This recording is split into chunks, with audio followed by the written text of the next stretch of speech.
আখিরাত এমন একটি বিষয় যেই বিষয়কে অস্বীকার করলে মানুষের ঈমান থাকে না।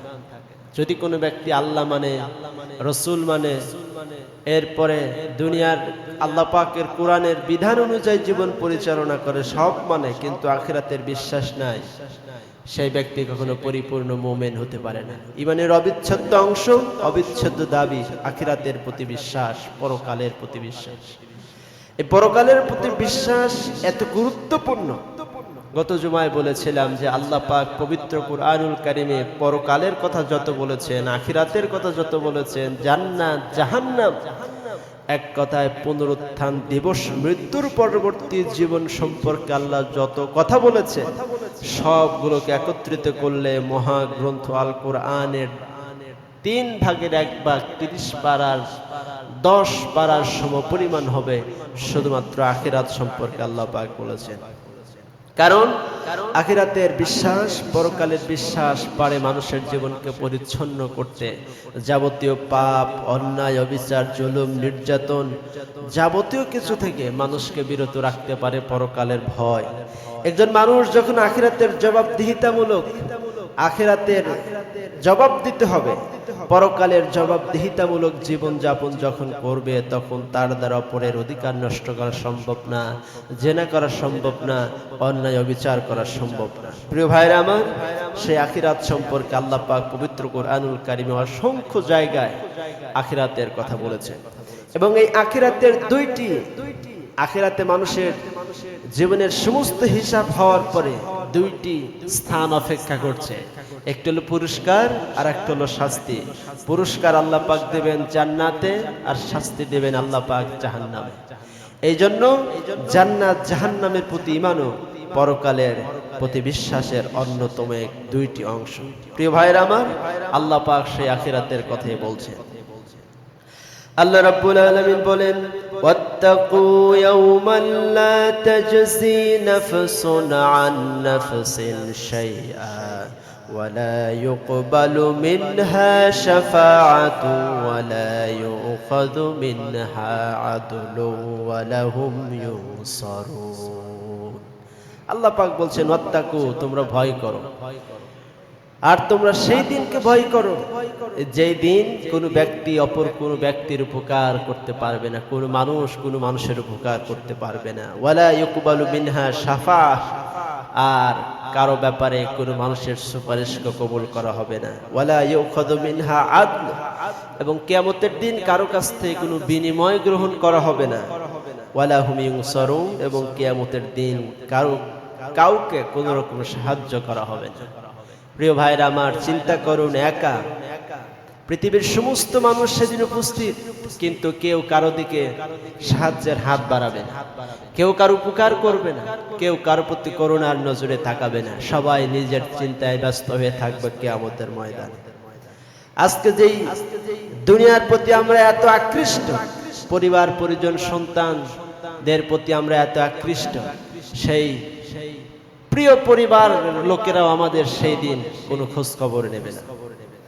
আল্লাহ রাব্বুল আলামিন বলেন, ইয়াউমা লা তামলিকু নাফসুন লিনাফসিন শাইআ ওয়াল আমরু ইয়াউমাইদিন লিল্লাহ। এটা সেই দিন, কিয়ামতের দিন সম্পর্কে আল্লাহ পাক বলছেন যে এটা সেই দিন যেদিন কেউ কারোর জন্য কিছুই করতে পারবে না, কিছুই করতে পারবে না। এরপরে আল্লাহ পাক বলছেন সেই দিন ফয়সালার একমাত্র ক্ষমতা আল্লাহ সুবহানাহু ওয়া তাআলার হাতে। আল্লাহ তাআলার হাতে সেই দিন ক্ষমতা, ফয়সালার একচ্ছত্র অধিপতি আল্লাহ সুবহানাহু ওয়া তাআলা। তার ইচ্ছায় সেদিন সব হবে। এই পৃথিবীর মানুষ, জিন, ইনসান কেউ সেদিন আল্লাহর অবাধ্য হতে পারবে না। প্রিয় ভাইরা আমার, কিয়ামতের ময়দান এত বিভীষিকাময় হবে, সেই দিন মানুষ 5টি প্রশ্নের জবাব যতক্ষণ না দেবে ততক্ষণ পর্যন্ত অগ্রসর হবে না। চিন্তা করুন, আজকে দুনিয়ায় মানুষ বিপদে পড়লে আত্মীয় স্বজন এগিয়ে আসে, পিতামাতা আসে, ভাই বন্ধু এগিয়ে আসে, কিন্তু কিয়ামতের দিন মানুষ বিপদে পড়ে থাকবে, নিজের মা সেদিন ভুলে যাবে, নিজের পিতা সেদিন সন্তানের পরিচয় দেবে না, ভাই ভাইয়ের থেকে পালিয়ে যাবে, স্ত্রী আপনার কোনো উপকার করতে পারবে না। যেই সন্তানের জন্য আমরা আমাদের জীবনের সবটুকু উজাড় করে সন্তানের জন্য ব্যয় করি, সেই সন্তানও কিয়ামতের দিন বিন্দু পরিমাণ উপকার করবে সেই কঠিন কিয়ামতের ময়দানে আল্লাহ রাব্বুল আলামিন মানুষের আমলনামাগুলি হাতে হাতে দিয়ে দিবেন। ঈমানদারেরা তাদের সামনে থেকে ডান হাতে আমলনামা পাবে, আর বেঈমানেরা পিছন দিক থেকে বাম হাতে যখন আমলনামা পেয়ে যাবে, আমলনামা পাওয়ার পরে আল্লাহ রাব্বুল আলামিন বলবেন, ইকরা কিতাবাকা কাফা বিনাফসিকাল ইয়াউমা আলাইকা হাসিবা। ইকরা কিতাবাকা, পড়ো তোমার আমলনামা। ইকরা কিতাবাকা কাফা বিনাফসিকাল ইয়াউমা আলাইকা হাসিবা, তোমার আমলনামা তুমি নিজে পড়ো, তোমার হিসাবের জন্য আজকে তুমি নিজেই যথেষ্ট। প্রিয় ভাইয়ের আমার, এই পৃথিবীতে আমরা মানুষেরা সারা দিন যাবত কি করলাম ভালো না মন্দ, রাত্রিবেলা বিছানায় যখন মাথা দিই আমরা যদি চিন্তা করি আমাদের নিজের সারা দিনের কৃতকর্ম ভালো হলো না মন্দ হলো, কোনটা ন্যায় হলো কোনটা অন্যায় হলো, আমরা কি আমাদের নিজেদের হিসাব করতে পারবো না? বলেন পারবো কি না? পারবো। আল্লাহ পাক সেই কথা বলছেন যে তোমার হিসাবের জন্য তুমি নিজেই যথেষ্ট। কিয়ামতের দিন যখন মানুষ আমলনামা পেয়ে যাবে, আমলনামা পাওয়ার পরে ঈমানদারেরা যখন ডান হাতে সামনের থেকে আমলনামা পাবে, আর বেঈমানেরা পিছন দিক থেকে বাম হাতে আমলনামা পাবে। আমলনামা পাওয়ার পরে আল্লাহ যখন পড়ার নির্দেশ করবেন, মানুষ আমলনামা পড়বে। আল্লাহ পাক সেই কথা বলছেন, আমলনামা পড়ে বেঈমানেরা হতাশ হয়ে যাবে, আর ঈমানদারেরা সেদিন আনন্দে আত্মহারা হয়ে যাবে। আমলনামা পড়ে বেঈমানেরা হতাশ হয়ে যাবে, আফসোস করবে। আল্লাহ পাক সেই কথা সূরা কাহফের 49 নং আয়াতে সুন্দর করে বলেছেন, ওয়াউদিয়াল কিতাবা ফাতারাল মুজরিমিনা মুশফিকিনা মিম্মা ফিহি ওয়া ইয়াকুলুনা ইয়া ওয়াইলাতানা মা লিহাযাল কিতাব لا يغادر صغيرة ولا كبيرة إلا أحصاها। আল্লাহ পাক বলছেন, ওয়াউদিয়াল কিতাবা ফাতারাল মুজরিমিনা মুশফিকিনা মিম্মা ফিহি। আল্লাহ পাক বলছেন যে আমলনামা সেদিন তাদের সামনে যখন উপস্থাপন করা হবে, সেই আমলনামা বেঈমানেরা সেই আমলনামা পড়ে বলবে, ইয়া ওয়াইলাতানা, আফসোস, হায় আফসোস, মা লিহাযাল কিতাব, কি আশ্চর্য ধরনের একটি কিতাব, লা ইউগাদিরু সাগীরাতাও ওয়ালা কাবীরা, আমার জীবনের ছোট্ট কোনো পাপ বাদ পড়ে নাই, বড় কোনো পাপ সেখানে লিপিবদ্ধ থেকে বাদ পড়ে নাই, ইল্লা আহসাহা, কি এক আশ্চর্যজনক একটি কিতাব। প্রিয় ভাইরা আমার, ওয়াজাদু মা আমিলু হাজির, আল্লাহ পাক বলছেন সেই দিন মানুষের আমলনামায় তার জীবনের সকল কৃতকর্ম উপস্থিত করা হবে। ওয়ালা ইয়াজলিমুনা রাব্বুকা আহাদা, আপনার রব কারো প্রতি জুলুম করবেন না। প্রিয় ভাইরা আমার, খেয়াল করুন, আজকে আমরা আমাদের জীবনের যত অপরাধ করি, ভালো হোক মন্দ হোক, যত কাজ করি ভালো হোক মন্দ হোক, সমস্ত কাজগুলি, ভালো কাজ মন্দ হোক, সবগুলিকে আল্লাহ পাক আমলনামায় লিপিবদ্ধ করছেন দুইজন ফেরেশতার মাধ্যমে, কিরামান কাতিবিন ইয়ালামুনা মা তাফআলুন, দুইজন ফেরেশতার মাধ্যমে লিপিবদ্ধ করছেন। এই দুই ফেরেশতার মাধ্যমে লিপিবদ্ধ করা সমস্ত কৃতকর্মকে আল্লাহ পাক কিয়ামতের দিন মানুষের সামনে ওপেন করে দেবেন। মানুষ সেদিন সব দেখবে, আফসোস করবে, হারে কি অন্যায় আমরা জীবনে করেছি, কি আফসোস। সেই দিনের আফসোস কোনো কাজে আসবে? বলেন কোনো কাজে আসবে? কোনো কাজে আসবে। প্রিয় ভাইরা আমার, চিন্তা করুন সেই কঠিন কিয়ামতের ময়দানে যেদিন মানুষ একা একা রবের সামনে দাঁড়াবেন, 5টি প্রশ্নের জবাব যতক্ষণ পর্যন্ত মানুষ না দেবে ততক্ষণ পর্যন্ত কেউ এক কদম অগ্রসর হতে পারবে না।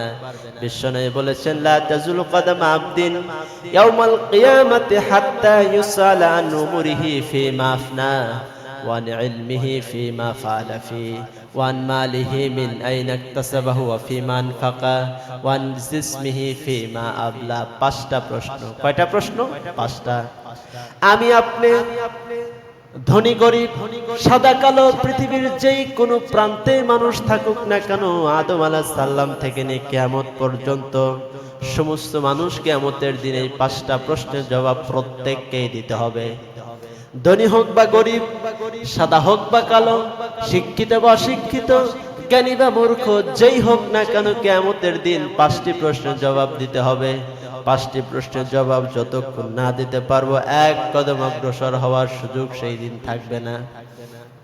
5টি প্রশ্নের প্রথম প্রশ্ন আল্লাহ পাক বলছেন, 5টি প্রশ্নের প্রথম প্রশ্ন রাসূলুল্লাহ বলছেন যে কিয়ামতের দিন 5টি যে প্রশ্ন করা হবে তার প্রথম প্রশ্ন হলো আন উমরিহি ফিমা আফনা। তোমাকে একটা সময় দেওয়া হয়েছিল, তোমাকে একটা সময় দেওয়া হয়েছিল, হায়াত দেওয়া হয়েছিল, জীবন দেওয়া হয়েছিল, কোন পথে ব্যয় করেছো? প্রিয় ভাইয়েরা আমার একটু যদি মনোযোগ দেন, 5টা প্রশ্ন। প্রথম প্রশ্ন তোমাকে হায়াত দেওয়া হয়েছিল, সময় দেওয়া হয়েছিল, কোন পথে ব্যয় করেছো? দ্বিতীয় নাম্বার প্রশ্ন ওয়ান ইলমিহি ফিমা ফাআলা ফি। জ্ঞান যা দেওয়া হয়েছিল, জ্ঞান যা অর্জন করেছিলে সেই অনুযায়ী আমল করেছিলে কিনা? ওয়ান মালিহি মিন আইনা ইকতাসাবাহু। 3 নাম্বার প্রশ্ন কোন পথে উপার্জন করেছিলে, হালাল না হারাম, বৈধ না অবৈধ? অফিমা আনফাকাহু। আর অর্জিত সম্পদ কোন পথে ব্যয় করেছো, বৈধ পথে না অবৈধ পথে? 5 নাম্বার ওয়ান জিসমিহি ফিমা আবলা। আর তোমাকে একটা দেহ দেওয়া হয়েছিল, শরীর দেওয়া হয়েছিল, অবয়ব দেওয়া হয়েছিল, কোন পথে ব্যয় করেছিলে? প্রিয় ভাইয়েরা আমার 5টি প্রশ্নের জবাব আপনাকেও দিতে হবে, আমাকেও দিতে হবে। চিন্তা করুন, কিয়ামতের কঠিন ময়দান কায়েম হয়ে গিয়েছে। আল্লাহ রাব্বুল আলামিনের সামনে আমি দাঁড়িয়ে আছি, কেউ সাথে নাই। 5টা প্রশ্ন আল্লাহ করেছেন। প্রথম প্রশ্নই করেছেন, বান্দা তোমাকে হায়াত দেওয়া হয়েছিল, কোন পথে ব্যয় করেছো? আমার আপনার জীবন 60-70 বছরের যেই হায়াত আল্লাহ দিয়েছেন, বালক হওয়া থেকে শুরু করে মৃত্যুর পূর্ব মুহূর্ত পর্যন্ত কি করেছি সব হিসাব আল্লাহ নেবেন। প্রিয় ভাইরা আমার একটু চিন্তা করুন, গভীরভাবে একটু হৃদয় দিয়ে উপলব্ধি করুন। আল্লাহ পাক প্রশ্ন করে ফেলেছেন, তোমাকে হায়াত দেওয়া হয়েছিল, কোন পথে ব্যয় করেছো? জ্ঞান দেওয়া হয়েছিল, আজকে হালাল হারাম আমরা বুঝি না? জেনা করা হালাল না হারাম সবাই আমরা বুঝি। সুদ খাওয়া যাবে কি যাবে না সবাই জানি। মানুষের অন্যায় করা যাবে কিনা সবাই জানি। কোনটা ভালো কোনটা মন্দ সবাই কিন্তু জানি, কিন্তু মানি আমরা কয়জনে বলেন? এই জ্ঞানের পরীক্ষা আল্লাহ পাক নেবেন, জ্ঞানের প্রশ্ন আল্লাহ পাক করবেন। কিয়ামতের দিন যদি আল্লাহ প্রশ্ন করে বসেন, জবাব কি দেওয়া যাবে? বিশ্বনবী বলেছেন, যদি কোনো ব্যক্তির কাছে আল্লাহ পাক কিয়ামতের দিন প্রশ্ন করেন, যদি হিসাব নিতে চান জাহান্নাম ছাড়া পথ থাকবে না। আর যদি আল্লাহ কারো হিসাবকে সহজ করেন, বিনা হিসাবে আল্লাহ তাআলা তাকে জান্নাত দান করে দিবেন। প্রিয় ভাইরা আমার, তাহলে এরপরে প্রশ্ন আল্লাহ পাক করবেন, জ্ঞান যা দেওয়া হয়েছিল, অর্জন করেছিলে, সেই জ্ঞান অনুযায়ী আমল করেছিলে কিনা? বিশ্বাস করুন, এই প্রশ্ন যদি আল্লাহ পাক কিয়ামতের দিন করেন, আমরা প্রত্যেক ব্যক্তি আদালতে আখিরাতে আল্লাহর সামনে আসামির কাঠগড়ায় দাঁড়িয়ে যাব। উপায় হবে না সেই দিন জবাব দেওয়া। হবে? সম্ভব জবাব দেওয়া? সম্ভব না। এরপরে 4 নাম্বার প্রশ্ন আল্লাহ পাক 3 নাম্বার প্রশ্ন ওয়ান মালিহি মিন আইনা ইকতাসাবাহু ওয়া ফিমা আনফাকা। কোন পথে সম্পদ উপার্জন করেছো আর কোন পথে ব্যয় করেছো? আজকে আমরা সম্পদ উপার্জন করি, কত নিজের জন্য, নিজের পরিবারের জন্য কামাই রোজগার করতে হয়, কিন্তু সেটি কোন পথে, হালাল না হারাম, বৈধ না অবৈধ? আল্লাহ পাক সেই প্রশ্ন কিয়ামতের দিন করবেন। কিছুক্ষণ আগে বললাম, সন্তান সন্ততি কিয়ামতের দিন উপকার করবে না। নিজের স্ত্রী, বিয়ে করা বউ সেই দিন স্বামীকে ভুলে যাবে, সেই স্ত্রী পর্যন্ত আপনার উপকার করবে না। এই দুনিয়ায় স্ত্রী পরিবার পরিজনকে চালাতে, তাদের খরচ জোগাতে আমরা যত উপার্জন করি অনেক সময় হারাম পর্যায়ে হয়ে যায়। হারাম পথে উপার্জন করে নিজের শরীরকে দিলাম, হারাম পথে উপার্জন করে নিজের স্ত্রীর খরচ নিবারণ করলাম, হারাম পথে উপার্জন করে সন্তানকে মানুষ করলাম, হারাম পথে উপার্জন করে এত কিছু করলাম, কিন্তু সেই সম্পদ, সেই সন্তান কিয়ামতের দিন কোনো উপকারে আসবে না। প্রিয় ভাইয়ের আমার, এরপরে আল্লাহ পাক প্রশ্ন করবেন 5 নাম্বার ওয়ান জিসমিহি ফিমা আবলা। তোমাকে একটা যৌবন দেওয়া হয়েছিল, দেহ দেওয়া হয়েছিল, এটা কোন পথে ব্যয় করেছো? প্রিয় ভাইয়ের আমার, চিন্তা করেন, যৌবনের এই হিসাব আল্লাহ পাক নেবে। যৌবনের হিসাব যদি কোনো ব্যক্তি আল্লাহর কাছে সঠিকভাবে দিতে পারে, বৃদ্ধ বয়সের হিসাব আল্লাহ এমনি মাফ করে দিবেন। কিন্তু যৌবনের হিসাব দেওয়া কি সহজ? বলেন সহজ? সহজ নয়, খুবই কঠিন। এই কিয়ামতের দিনে 5টি প্রশ্নের জবাব দেওয়ার জন্য রাসূলুল্লাহ বলেছেন যে 5টি জিনিসকে মূল্যায়ন করো 5টি জিনিসের আগে। 5টি জিনিসকে মূল্যায়ন করো 5টি জিনিস আসার আগে। হযরত আব্দুল্লাহ ইবনে আব্বাস রাদিয়াল্লাহু তাআলা আনহু হাদিসটি riwayat করেছেন, আল্লাহ রাসূল সাল্লাল্লাহু আলাইহি সাল্লাম এক সাহাবীকে উপদেশ দিচ্ছেন। উপদেশ দেওয়ার সময় আল্লাহ রাসূল বলছেন, ইয়াইজুহু তানিম খামসান ক্বাবলা খামসিন, 5টি জিনিসকে মূল্যায়ন করো 5টি জিনিস আসার আগে। নাম্বার 1, শাবাবাকা ক্বাবলা হিরামিক, তোমার যৌবনকে কাজে লাগাও বার্ধক্য আসার পূর্বে। যুবক বয়সে আল্লাহর ইবাদত করো, বুড়া হওয়ার আগে, বার্ধক্য আসার আগে তোমার যৌবনকে কাজে লাগাও। দ্বিতীয় নাম্বার রাসূলুল্লাহ উপদেশ দিচ্ছেন, ওয়াসিহাতাকা ক্বাবলা সাকামিক, তোমার সুস্থতাকে কাজে লাগাও অসুস্থ হওয়ার পূর্বে। 3 নাম্বার রাসূলুল্লাহ উপদেশ দিচ্ছেন, ওয়াগিনাকা ক্বাবলা ফাকরিক, তোমার ধনাঢ্যকে কাজে লাগাও দরিদ্র হওয়ার পূর্বে। এরপরে আল্লাহ রাসূল বলছেন, ওয়াফারাগাকা ক্বাবলা শুগলিক, আর তোমার অবসর সময়কে কাজে লাগাও ব্যস্ত হওয়ার পূর্বে। 5 নাম্বার রাসূলুল্লাহ সাহাবীকে উপদেশ দিতে গিয়ে বললেন, সাহাবী, ও হায়াতাকা ক্বাবলা মাউতিক, তোমার জীবনকে কাজে লাগাও মৃত্যু আসার পূর্বে। প্রিয় ভাইরা আমার, এই 5টি জিনিসকে যদি আমরা মূল্যায়ন করতে পারি, নাম্বার 1 যৌবন, 2 নাম্বার হলো সুস্থতা, 3 নাম্বার ধনাঢ্য, 4 নাম্বার হলো অবসর, 5 নাম্বার মৃত্যু আসার পূর্বে হায়াতকে যদি কাজে লাগাতে পারি, বিশ্বাস করে কাল কিয়ামতের ময়দানে আল্লাহ পাক অবশ্যই আমাদের প্রতি রহম এবং করম করবেন, বলেন আমিন। প্রিয় ভাইরা আমার, এই 5টি উপদেশ যদি আমরা একটু বিশ্লেষণ করি, খেয়াল করুন, শাবাবাকা ক্বাবলা হিরামিক, যৌবনকে কাজে লাগাও। রাসূলুল্লাহ বলেছেন, যৌবনের ইবাদত আর বৃদ্ধ বয়সের ইবাদত কখনো এক হতে পারে না। এই পৃথিবীতে ইসলাম কায়েম হয়েছে যুবকদের রক্তের মাধ্যমে। যুবকদের ইবাদত আল্লাহর কাছে খুব বেশি পছন্দনীয়। কিয়ামতের ময়দানে যেদিন আরশের ছায়া ছাড়া কোনো ছায়া থাকবে না, সেই দিন আরশের ছায়ায় যেই 7 শ্রেণীর মানুষ স্থান পাবে, তার ভিতরে 1 নাম্বার শ্রেণী হবে যেই যুবক আল্লাহর ভয়ে আল্লাহর ইবাদত করেছে, সেই যুবককে আল্লাহ পাক আরশের ছায়ায় ছায়া দান করবেন। প্রিয় ভাইরা আমার, কোনো বুড়া মানুষ সেখানে স্থান পাবে না।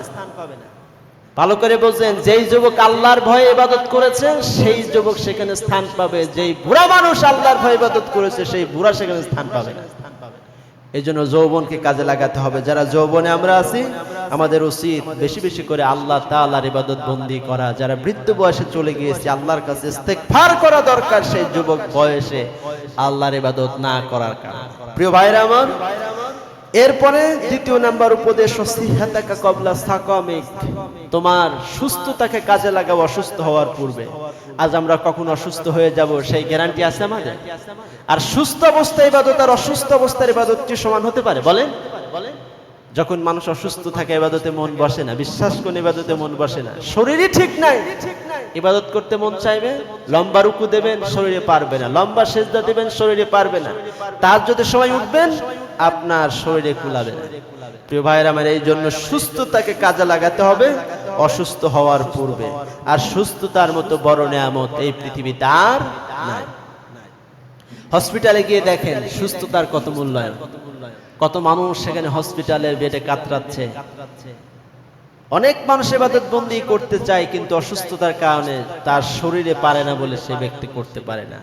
যারা আমরা সুস্থ আছি, আমাদের উচিত আল্লাহর ইবাদত করা।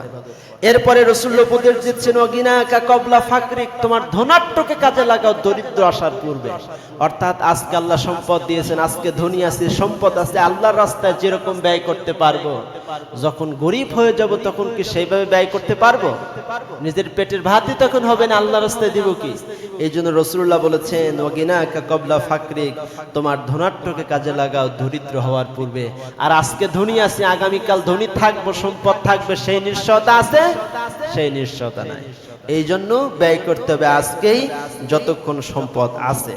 এরপরে আল্লাহ রাসূল উপদেশ দিচ্ছেন, অবসর সময়কে কাজে লাগাও ব্যস্ত হওয়ার পূর্বে। আজকে যারা আমরা অবসর আছি, ব্যস্ত মানুষ দিন দিন ব্যস্ত হয়ে যাচ্ছে। মানুষ অনেকেই আল্লাহর ইবাদত করতে চায়, কিন্তু সময়ের কারণে পারে না, ব্যস্ততার কারণে পারে না, কাজের কারণে পারে না। এই জন্য যারা অবসর সময়ে আছেন, অনেকে চিন্তা করে যে পরিবার একটু গোছানি, ছেলে মেয়ে একটু মানুষ করে নি, ব্যবসাটা একটু প্রতিষ্ঠিত করে নি, এরপরে বুড়া বয়সে একেবারে অবসর সময় আল্লাহর ইবাদত করব। এই নিয়ত করে না অনেকে, এই নিয়ত করে, কিন্তু সেই অবসর পর্যন্ত আপনার হায়াত থাকবে এই নিশ্চয়তা আছে? এই নিশ্চয়তা নাই। প্রিয় ভাইয়েরা আমার, এরপরে আল্লাহ রাসূল সাল্লাল্লাহু আলাইহি ওয়াসাল্লাম সর্বশেষ উপদেশ দিয়েছেন, ও হায়াতাকা ক্বাবলা মাউতিক, তোমার জীবনকে কাজে লাগাও, হায়াতটি কাজে লাগাও মৃত্যু আসার পূর্বে। প্রিয় ভাইয়েরা আমার, পৃথিবীর কোন মানুষকে বলতে পারে যে আমি অমুক দিন মৃত্যুবরণ করব? এই কথা বলতে পারবে? অর্থাৎ মানুষের হায়াতের গ্যারান্টি নাই, মৃত্যু হবে এইটা অবশ্যই একদিন আগে হোক আর পরে হোক, কবে মৃত্যু আসবে আমরা যেহেতু জানি না, সুতরাং হায়াত যতক্ষণ আছে আমাদের জীবনকে কাজে লাগাতে হবে আল্লাহ তাআলার ইবাদত বন্দেগীর মাধ্যমে। আর আল্লাহ পাক সেই কথা বলেছেন, ওয়াবুদু রাব্বাক হাত্তা ইয়াতিয়াকাল ইয়াকিন, হে রাসূল ইবাদত করুন, বন্দেগী করুন আল্লাহর ততক্ষণ পর্যন্ত যতক্ষণ আপনার মৃত্যু না আসে, ইয়াকিন না আসে, অর্থাৎ মৃত্যুর সন্নিকট সময় যতক্ষণ না আসে ততক্ষণ আল্লাহর ইবাদত করুন। প্রিয় ভাইরা আমার, তাহলে কিয়ামতের দিন এক মহা সংকটের দিন। সেই সংকটে কেউ কারো উপকার করবে না, পিতা চিনবে না পুত্রকে, পুত্র তার পিতার পরিচয় দেবে না, মা তার সন্তানকে পরিচয় দেবে না। সেই কঠিন কিয়ামতের দিন মানুষকে 5টি প্রশ্ন করা হবে। 5টি প্রশ্নের জবাব যতক্ষণ না দেবে ততক্ষণ মানুষ এক কদম অগ্রসর হতে পারবে না। আর সেই 5টি প্রশ্নের সঠিকভাবে জবাব দেওয়ার জন্য রাসূলুল্লাহ 5টি উপদেশ দিয়েছেন। এই 5টি জিনিসকে যদি আমরা মূল্যায়ন করতে পারি, 1 নাম্বার নিজেদের যৌবন, এরপরে 2য় নাম্বার হলো নিজেদের ধনাঢ্য, যতক্ষণ ধনী আছি ধনাঢ্য অবস্থা, এরপরে সুস্থতা, এরপরে অবসর, এরপরে নিজেদের জীবনকে যদি কাজে লাগাতে পারি তাহলে কিয়ামতের দিন 5টি প্রশ্নের জবাব দেওয়া সহজ হয়ে যাবে। প্রিয় ভাইরা আমার, আরেকটি হাদিস সহিহ বুখারীতে হাদিস এসেছে, হযরত আয়েশা সিদ্দিকা রাদিয়াল্লাহু তাআলা আনহা এই হাদিসের রাবী। আমরা অনেকে ইবাদত বন্দি করি এই নিয়তে, মনের ভিতরে ইবাদত করতে করতে এই তৃপ্তি, অনেকের আত্মতৃপ্তিতে ভোগে যে আমি যত ইবাদত করি আল্লাহ পাক এই ইবাদতের জরিয়ে আমাদেরকে জান্নাতে দিতে পারে, এরকম কথা আমাদের, এরকম চিন্তা আমরা অনেকেই করি না? অনেকেই করে। কিন্তু রাসূলুল্লাহ বলছেন যে কিয়ামতের দিন কোনো মানুষ তার আমলের জোরে জান্নাতে যেতে পারবে না। সহিহ বুখারীর হাদিস, কিতাবুর রিকাক অধ্যায়ের হাদিস। হযরত আয়েশা সিদ্দিকা রাদিয়াল্লাহু তাআলা আনহা বলছেন যে রাসূলুল্লাহ বলেছেন, সাদ্দিদু ওয়া কারিবু ওয়া আবশিরু ফাইন্নাহু লা ইয়াদখুলু আহাদাল জান্নাতা আমালু। আল্লাহ রাসূল সাল্লাল্লাহু আলাইহি সাল্লাম বলছেন যে তোমরা সুসংবাদ গ্রহণ করো এবং নিয়মিত ইবাদত বন্দি করতে থাকো। কি সুসংবাদ? কিয়ামতের দিন কোনো মানুষ তার আমলের জোরে জান্নাতে যেতে পারবে না। ভালো করে বুঝেন, রাসূলুল্লাহ বলছেন সাল্লাল্লাহু আলাইহি সাল্লাম, রাসূলুল্লাহ যেটি বলেছেন সেইটি আইন। রাসূলুল্লাহ বলছেন কিয়ামতের দিন কোনো মানুষ তার আমলের জোরে জান্নাতে যেতে পারবে না। সাহাবায়ে কেরাম প্রশ্ন করে বসছেন, কলু ওয়ালা আনতা ইয়া রাসূলুল্লাহ, হে রাসূল আপনিও কি আপনার আমলের জোরে জান্নাতে যেতে পারবেন না? চিন্তা করেন, কোথায় রাসূল, কোথায় সাধারণ মানুষ। রাসূলুল্লাহ বলছেন, রাসূলুল্লাহ যখন বলেছেন যে তোমরা কেউ আমলের জোরে জান্নাতে যেতে পারবে না, সাহাবায়ে কেরাম রাসূলকে উল্টা প্রশ্ন করে বসেছেন, ইয়া রাসূলুল্লাহ আপনিও কি আপনার আমল দ্বারা জান্নাতে যেতে পারবেন না? আল্লাহ রাসূল সাল্লাল্লাহু আলাইহি সাল্লাম বলছেন যে ওয়ালা আনা ইল্লা আইয়াতাগাম্মাদনি আল্লাহু বিমাগফিরাতি ওয়া রাহমা। রাসূলুল্লাহ বলছেন যে ওয়ালা আনা, আমিও না, আমি রাসূল, আমিও আমার আমলের জন্য সেই দিন জান্নাতে যেতে পারবো না, ইল্লা তবে আল্লাহ তাআলা তার রহমত, তার ক্ষমা, তার মাগফিরাত, তার দয়া আমার উপরে চাদরের মতো আবৃত করে রাখবে। প্রিয় ভাইরা আমার, এই জন্য কিয়ামতের এই কঠিন ময়দানে কোন মানুষ তার আমলের জোরে যেহেতু জান্নাতে যেতে পারবে না, এই জন্য কি আমরা আমল বাদ দেব? আল্লাহর ইবাদত বন্দি করা বাদ দেব? কখনো না। নিজেদের আমলের জোরে জান্নাতে যাওয়া না হতে পারে, কিন্তু নিজেদের আমল দ্বারা আল্লাহকে রাজি এবং খুশি করা সম্ভব। এজন্য আমরা ইবাদত বন্দি করব আল্লাহ তাআলাকে রাজি এবং খুশি করার জন্য। প্রিয় ভাইরা আমার, আল্লাহ তাআলার দয়া এত বেশি, যদি কোনো কাফের জানতো, রাসূলুল্লাহ বলছেন যদি কোনো কাফের জানতো তাহলে নিজেকে জান্নাত থেকে নিরাশ মনে করতো না। আর আল্লাহ তাআলার কাছে কত শাস্তি আর আযাব আছে এটা যদি কোনো মুমিন জানতো, নিজেকে কখনো জাহান্নাম থেকে মুক্ত মনে করতো না। কিয়ামতের দিন মালিক রাজাধিরাজ বিচারক একমাত্র আল্লাহ সুবহানাহু ওয়া তাআলা। তিনি সিদ্ধান্ত নেবেন মানুষের কৃতকর্ম অনুযায়ী কাকে জান্নাত দেবেন, কাকে জাহান্নামে দেবেন। সেই কঠিন কিয়ামতের ময়দানে আমরা যেন আল্লাহ তাআলার দরবারে যেন তার মাকবুল এবং সন্তুষ্টিপ্রাপ্ত বান্দা হিসেবে নিজেদেরকে উপস্থাপন করতে পারি। আল্লাহ যেন সেই তৌফিক দান করেন, বলেন আমিন। প্রিয় ভাইয়ের আমার, সেই দিন নিজের কাজ নিজেকেই করে যেতে হবে, কেউ কারো কাজ করে দেবে না। আজকে আমরা দুনিয়ায় বিপদে পড়লে মানুষ সাহায্য করতে পারে, কিন্তু কিয়ামতের দিন কেউ কারো সাহায্য করবে না। আরেকটি কথা আমাদের সমাজে প্রচলিত আছে যে কিয়ামতের দিন পীরেরা সুপারিশ করবে, এরকম কথা আছে না? আছে কিনা বলে? কোন পীর নিজে জান্নাতে যাবে এই গ্যারান্টি কি দিতে পারে? বলেন। এরা ফাতেমা রাদিয়াল্লাহু তাআলা আনহাকে রাসূলুল্লাহ সাল্লাল্লাহু আলাইহি ওয়াসাল্লাম বলেছিলেন, ফাতেমা, কিয়ামতের দিন তোমার পিতা নবী এই পরিচয় তোমার নাজাত হবে না। হাসান হুসাইনকে ডেকে বলেছিলেন যে কিয়ামতের দিন তোমার নানা নবী এই পরিচয় কিয়ামতের দিন নাজাত হবে না। আলী রাদিয়াল্লাহু তাআলা আনহুকে ডেকে বলেছিলেন যে রাসূলুল্লাহ তোমার শ্বশুর এই পরিচয় নাজাত হবে না। প্রিয় ভাইরা আমার, এই জন্য রাসূলুল্লাহর মেয়ে ফাতেমা যদি পিতার পরিচয় নাজাত না পায়, হাসান হুসাইন রাদিয়াল্লাহু তাআলা আনহুমা যদি পিতার নানার পরিচয় নাজাত না পায়, আলী রাদিয়াল্লাহু তাআলা আনহু যদি শ্বশুর নবী এই পরিচয় নাজাত না পান, আমি আপনি কোন পীরের মুরিদ সেই পরিচয় নাজাত হবে? বলেন, নাজাত হবে? নাজাত হবে না। আয়াতুল কুরসিতে আল্লাহ পাক বলেছেন, মান যাল্লাযী ইয়াশফাউ ইনদাহু, আল্লাহ তাআলার অনুমতি ছাড়া কোনো ব্যক্তির ক্ষমতা নাই সেই দিন আল্লাহর কাছে সুপারিশ করতে পারে। এজন্য আল্লাহ তার বান্দাদের জন্য রাসূলকে সুপারিশের অনুমতি দেবেন। যাকে সুপারিশের অনুমতি দিবেন রাসূল তার জন্যই সুপারিশ করবেন, এছাড়া সুপারিশ করার কোনো সুযোগ নাই। প্রিয় ভাইরা আমার, এই জন্য চেষ্টা করতে হবে আমাদেরকে নিজেদের ঈমান, নিজেদের ইয়াকিন, বিশ্বাস, ইখলাস, সর্বোপরি নিজেদের নীতি নৈতিকতা, চরিত্র এবং কর্মের মাধ্যমে আল্লাহ তাআলাকে সন্তুষ্ট করার চেষ্টা করতে হবে। এবং কিয়ামতের দিন আল্লাহ যেন আমাদের সফলতা দান করেন সেই দোয়া করতে হবে। আল্লাহ যেন আমাদের সেই তৌফিক দান করেন, আমিন।